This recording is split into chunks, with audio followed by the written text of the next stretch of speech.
درې ښه عادتونه چې کولی شو بعد د خوب پاڅېدلو نه په سهار کې وکړو.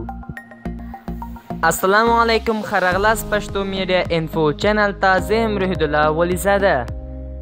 څو ښه معلومات شریک کړم چې بعد د خوب پاڅېدلو نه په سهار کې کوم کارونه وکړو او ضروري دي.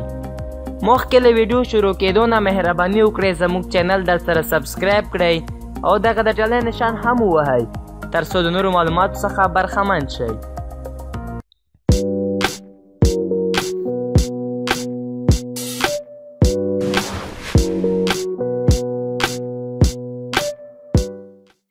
سهارنی ورزش. کله چې پوښتنه د صحتمندۍ او خوشحالۍ کیږي نو ورزش ښه انتخاب دی.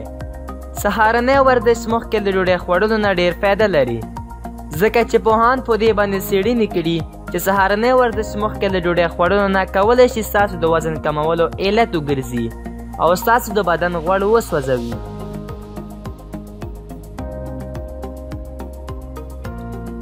ناری خوړل. ناری خوړل په واقعیت کې روژه ماتول دي چې په شپه کې مو نیولی و. د مثال په ډول موږ هره شپه 9 تر 10 ساعته پورې خوب کوو او څه نه خورو. په دغه وخت کې زموږ بدن فعالیت کوي او کالوري مصرفوي. کالوري هغه انرژي ده چې موږ له خوړه څخه اخلو، چې دغه انرژي د 9 تر 10 ساعته خوب کې کار ونه اخلو.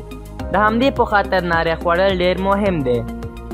د ناری نه خوړل زموږ معده سوځوي او موږ ته جدي مشکلات رامنځته کوي. داسې ډېر دلایل شته دي چې ولې ناری خوړل اړین دي.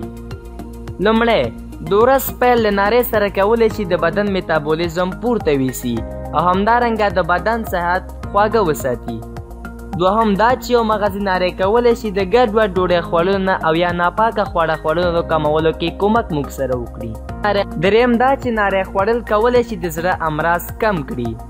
په آخره کې ناری خوړل د دې علت ګرځي چې ستاسو حواس فزیکي قدرت او فکر ته مو پراختیا ورکړي.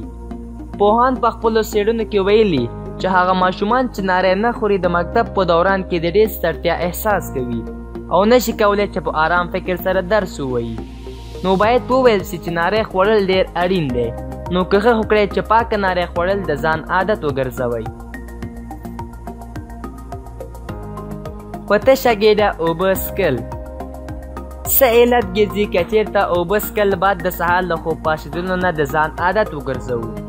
په معموله توګه یو عادي کس په شپه کې 8 ساعته خوب کوي او زموږ بدن په دغه 8 ساعته کې اوبه نه پیدا کوي. دا چې زموږ وینه 2% له اوبو څخه جوړ شوی، نو زموږ وینه په دغه وخت کې د اوبو له کموال سره مخ شوی. نو باید په تشه ګېډه اوبه څښل په سهار کې د خپل ځان عادت وګرځوو. منندوی یم تاسو نه د دې ویډیو له لیدلو څخه. د نورو ویډیوګانو لیدلو لپاره همدا چینل در سره سبسکرایب کړئ. تر بله ویډیو پورې خدای په امان.